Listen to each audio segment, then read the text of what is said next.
Ayan. Ito na po sir, okay na po yung coffee machine nyo. So wala na po yung nag-leak dito. Ayan, wala na siyang leak.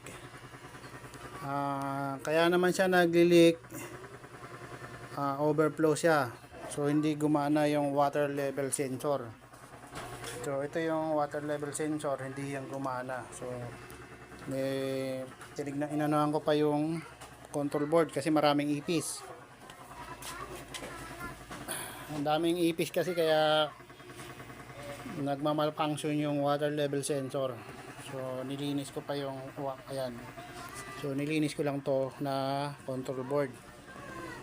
So buti na lang nakuha lang sa linis.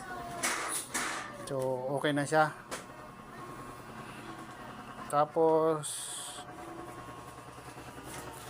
yung heater naman pala, pero okay naman kasi mabilis naman siya, uminit pa rin eh. Tatlo yung heater nito pero dalawa na lang ang gumagana. So yung isang heater is busted. Pero okay pa yan, magagamit pa to kasi okay pa naman. Yan, malakas pa yung steam. So mabilis pa rin siyang uminit. Pero kulang siya ng heating, pero okay pa naman.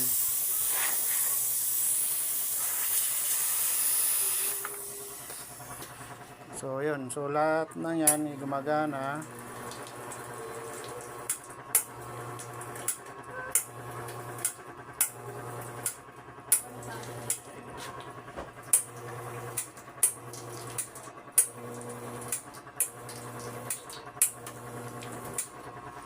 So ayan, wala nang problema yung machine, maliban lang sa heater.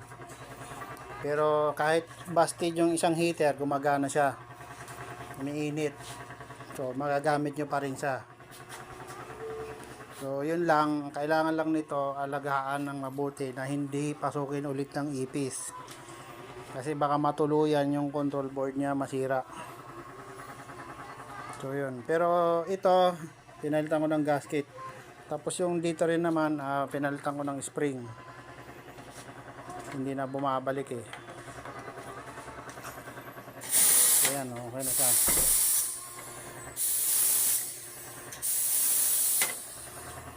So ayan, okay na yung coffee machine nyo sir. Pwede nyo na siyang pick upin ngayon or bukas, depende po sa inyo.